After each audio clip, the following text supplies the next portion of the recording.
What's up, ladies and gentlemen? Welcome back to Ignorance is Bliss. It's your boy Cash. You already know. Charles Manson. The one and only. I don't know how you want to be a white man, but it is what it is. So, recently I was on Twitter, X, whatever you want to call it, and I came across this Kel Mitchell clip where he said that his wife had an entanglement, or his ex-wife, I should say. In today's and age, honestly, social media, it has ruined a lot of relationships. It's ruined a lot of person-to-person interaction. Everything is done online. And even when you do end up meeting a lot of people, they get a lot of talking points from things that they've seen online. What do you feel? Do you feel like, I know that you're in a relationship, but do you feel like that is in line with what's going on today? Because definitely I know that I see it a lot. Like people be basically copying shit that they see off of.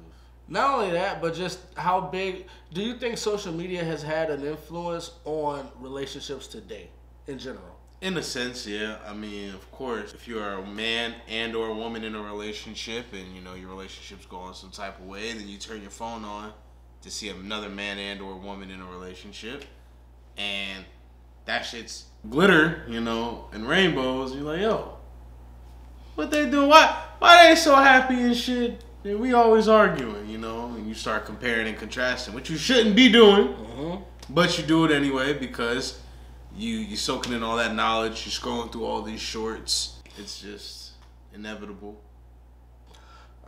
That's one way to look at it. So Kel, ex-wife, recently said that, well, we're going to get into the video. I say that to say this. The same shit that's going on today obviously was going on back then. You just didn't hear about it. Yeah. Yeah. Let's watch. You mentioned a lot of some of the kids, actors and actresses that you were around. Life had gotten so overbearing that they didn't feel they could go on. Yeah. You mentioned Amanda Bynes, and you see her in conservatorship, and you see her dealing with her issues. How difficult is that for you, knowing what you went through and seeing her go through something very similar?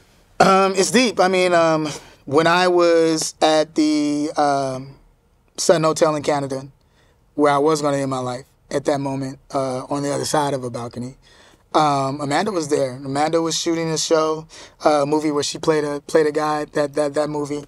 And Keenan was in town too as well. We hadn't talked in a while. He was doing Snakes on a Plane. Okay. And no one knew that I was going through with my ex. We had very toxic relationship. You know what I mean? As you can imagine from the start of it all. You know what I mean? It's hard to reveal something after a lie. Yeah, bro. If it was founded on a lie, it's going to fall eventually. Yeah, exactly. And it went from bad to worse, with the things that were being revealed, and it was a lot, it was other times. She had gotten pregnant, other things, and it just got to a point. She had gotten pregnant again? Yeah. While y'all were together? Yeah. And it wasn't you? Not with me. So I don't know what's crazier. The fact that your ex-wife got pregnant with, like I can't even, I know we don't pre-watch our videos, but I already seen this clip. So, and I don't want to be fake. I just want to give y'all my opinion on what I think the situation is. This right here is crazy. Let me stop. Because when you're married with someone, your goal is to make it work. You really, and that's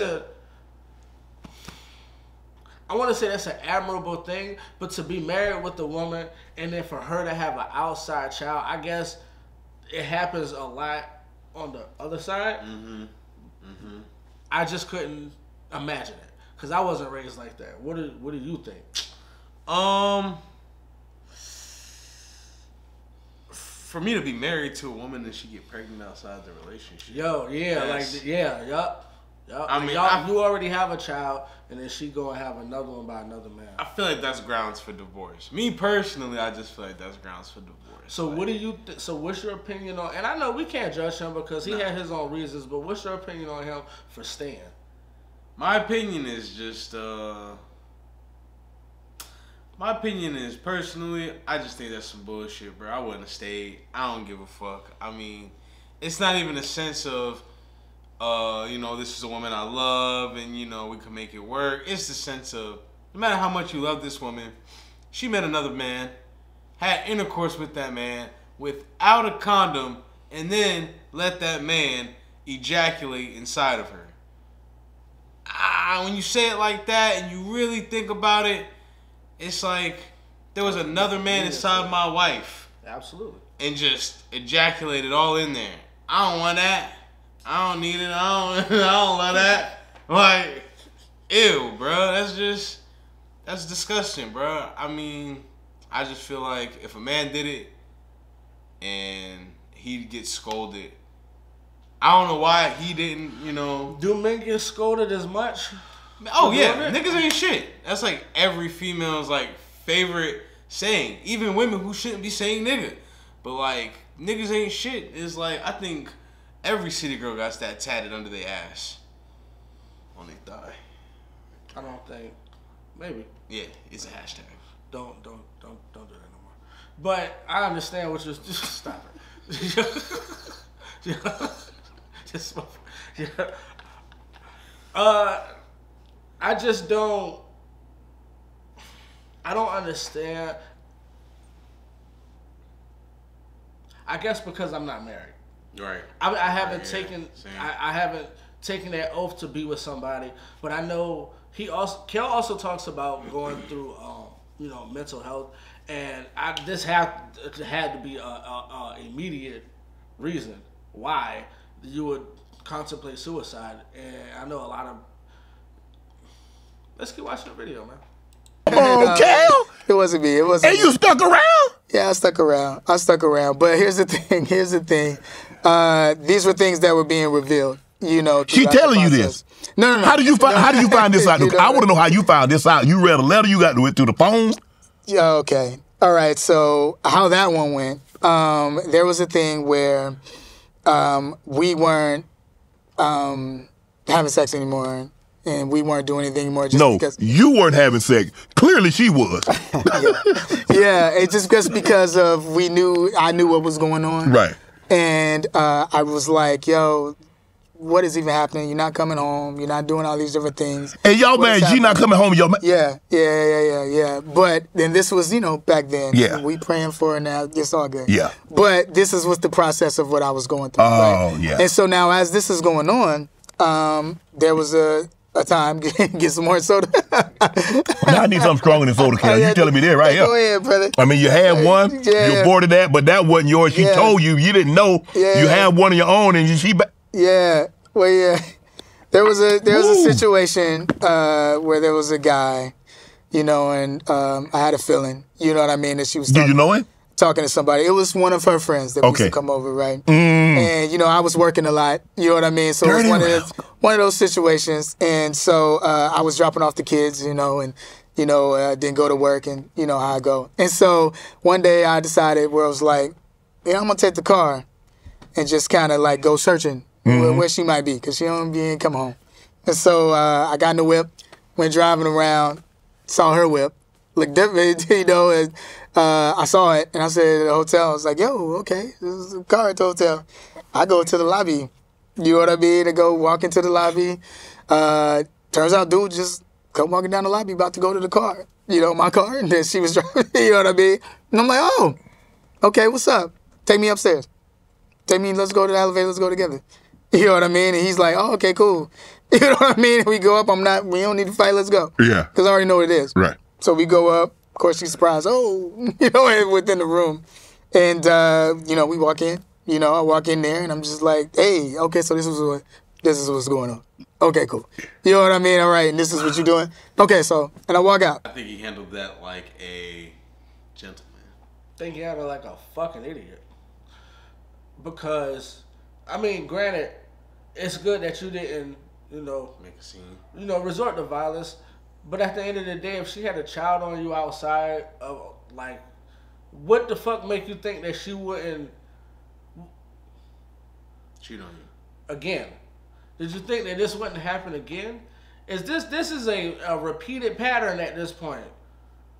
What you can't make a fool out of. Can't make a fool out of. You can't fool me. Fuck out of here. I don't think he listened to J. Cole. So. I don't think he listened to George Bush either. I don't think a lot of people listen. It did happen the same time around when he gave that speech. That nigga should have been listening. He should have been listening. Listening, bro. Worry about too much orange soda. Yeah, that's what orange soda get you. This is crazy. Never drink Sunkiss. I think this is